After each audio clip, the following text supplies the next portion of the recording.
Well, I think it can have a big impact because generally speaking, I think consumers think of brands as big companies out there trying to sell them stuff in a relatively transactional way. But if we can connect to brands in more human terms, then consumers are more likely to open up and to respond in human terms in kind. I think it really allows brands to come up with something that's much more dynamic and much more kind of naturally complicated in a good way. I think a lot of the time brands try to create relationships with people which are quite simplistic actually when you look at them in human terms, and you end up with objectives like spend more time with my brand, something that looks a lot like trying to be their best friend, or perhaps even like marry them.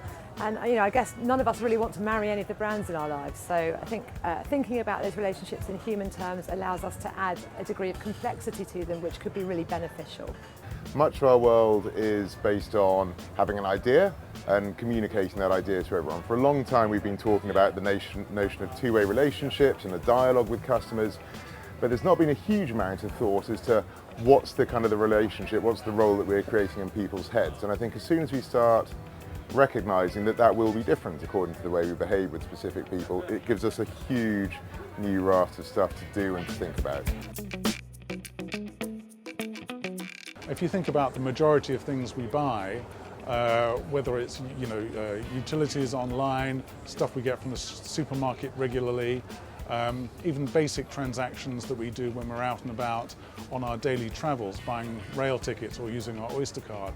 These are not big brand moments, and yet their very quietness allows the company in turn or the organization in turn to sell lots of transactions to that person. I'll give you an example.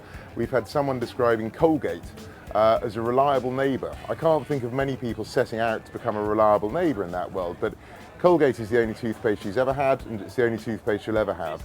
That's gold if you're a toothpaste company. We quite often see the most valuable relationships being ones where someone perhaps is thinking they're in a bit of a fling with the brand, it's a treat, and therefore the times they do engage, they're more likely to spend more.